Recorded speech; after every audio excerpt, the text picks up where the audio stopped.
So the literal meaning of the Greek term cosmos is order, and it's related to the term cosmogony, which refers to the origins of the universe and the beginnings of creation. The beginning of the creation story, according to the ancient Greeks, and more specifically, according to Hesiod, is not with a big bang, but rather with chaos. Hesiod was a poet thought to have lived around 700 BC, and he provided us with his account of the creation stories and divine genealogy in his work known as the Theogony. These series of poems, as well as that of Homer's Iliad and Odyssey, are thought to be the products of a long-standing oral tradition stretching back to the Bronze Age. These works in particular came to be known as the foundational texts for later Greeks to draw influence from in forming some semblance of identity and cultural history. So the beginning or opening scene, if you like, in the story of Greek mythology begins with the primordial four, who were the first order of divine beings from whom all the gods, heroes, and monsters in Greek myth spring. So first came chaos, a very loosely defined non-entity, rather like a catalyst of sorts, a void or an expansion of energy, and one of the primordial four. Out of the chaotic void emerged Gaia, more commonly known as Mother Earth, and other divine beings such as Eros, the god of love, and Tartarus, the underworld, were created. Then chaos gave birth to Erebus, meaning darkness, and Nyx, meaning night. Erebus slept with his sister Nyx, and out of this union came Ether, the bright upper air was formed, and Hemera, the day, also emerged. Gaia, meanwhile, gave birth to Pontus, the sea, and Uranos, the sky god. For a while, Gaia and Uranos reigned supreme, and every night the sky god Uranos would fall upon the earth mother Gaia, which led to them producing three sets of children: the Cyclopses, the 300-handed Hecaton Curies, and the 12 Titans.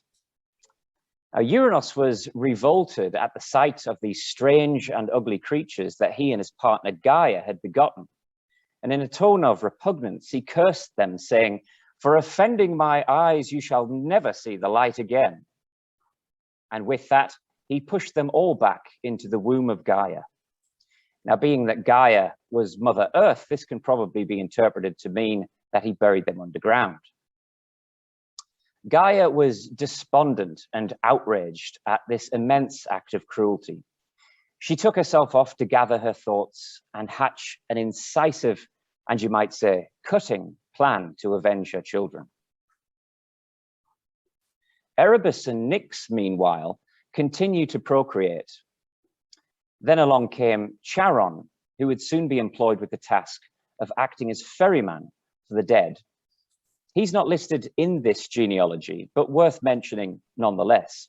We often see Charon depicted as a grim reaper-like figure, ominously guiding a recently departed soul to the netherworld in his black gondola.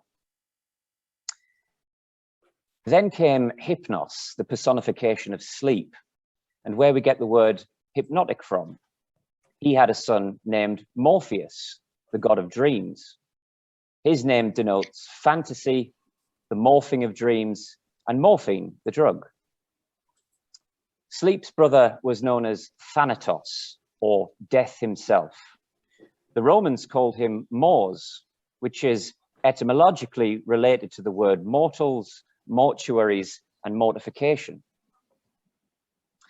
But it is one of the 12 Titans that you can see listed at the bottom left corner of your screen who we will turn our attention to for the time being, and his name is Kronos. Now, Gaia had created a great sickle and gathered together Kronos and his brothers to persuade them to castrate Uranos, the sky god. Only Kronos was willing to do the deed, so Gaia gave him the adamantine sickle and placed him in ambush. When Uranos met with Gaia, Kronos attacked him with the sickle, castrating him and casting his remains into the Aegean Sea. From the blood that spilled out from Uranus and fell upon the earth, the Gigantes, or the giants, were produced. The Uranes, also known as the Furies, and the Melii, or the ash tree nymphs. Now, after dispatching Uranus, Kronos re-imprisoned the Hecatonchires and the Cyclopses. He and his older sister Rhea took the throne of the world as king and queen, and the period in which Kronos ruled was called the Golden Age. As the people of the time had no need for laws or rules, and everyone did the right thing, and immorality was absent. Now, one of the many reoccurring themes that we see throughout the Greek myths is that of the supreme male deity fighting to achieve supremacy, to become the unequivocal ruler over all others, immortals and mortals alike. But he's always fraught with paranoia that they will one day be usurped by their own son and supplanted as ruler. We see this with the primordial deity Uranus, who, like we just said, was castrated by his son Kronos. Because Kronos had betrayed his father, he feared too that his offspring would do the same to him. So in an act of unconscionable iniquity, just like his father before him, each time Rhea gave birth, Kronos snatched up the child and consumed it whole. As a result, although he sired the gods Demeter, Hestia, Hera, Hades, and Poseidon by Rhea, he devoured them all as soon as they were born to prevent the prophecy coming true. Rhea hated Kronos for this, and when the sixth child, Zeus, was born, she sought Gaia to devise a plan to save them and eventually get retribution on Kronos for his acts. Thus, Rhea tricked Kronos by hiding one child, Zeus, and wrapping a stone in a baby's blanket so that Kronos ate the stone instead of the baby. When Zeus was grown, he came to Kronos disguised as an innocuous cupbearer and gave his father a drink tainted with poison, which caused Kronos to vomit. And in doing so, he regurgitated up Rhea's other children and the stone. The emboldened Zeus then challenged Kronos for war of the kingship of the gods. This war lasted for 10 years, and it was known as the Titanochemy. At last, Zeus and his siblings, the Olympians, were victorious, and the Titans were hurled down to imprisonment in the underworld known as Tartarus. Now, one of the Titans, Prometheus, who did not fight with fellow Titans against Zeus, was spared imprisonment and instead given the task of creating man. Prometheus shaped man out of mud, and Athena, who we will get to shortly, breathed life into the clay figures.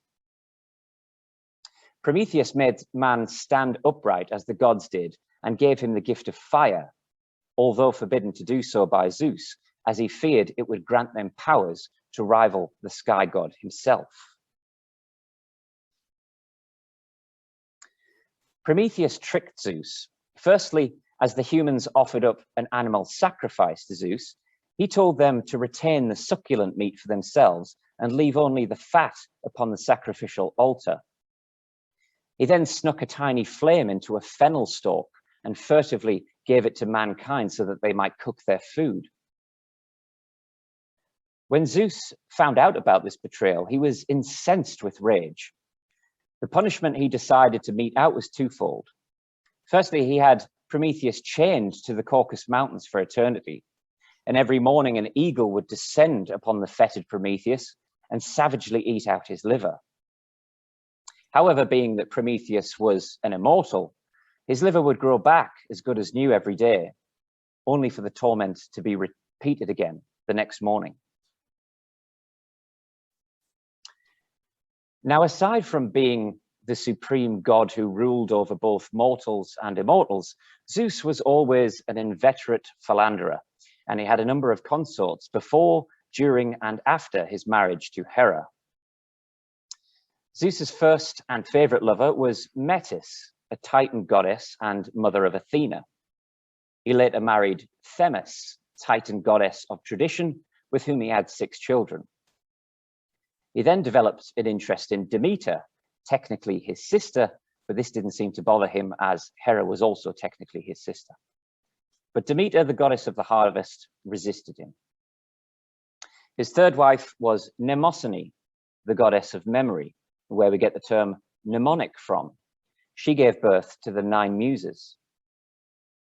Zeus also married Leto and had the twins Apollo and Artemis with her. Now, to detail a full list of Zeus's lovers would necessitate an hour-long presentation in itself. Suffice it to say, he was an insatiable deity, to put it mildly.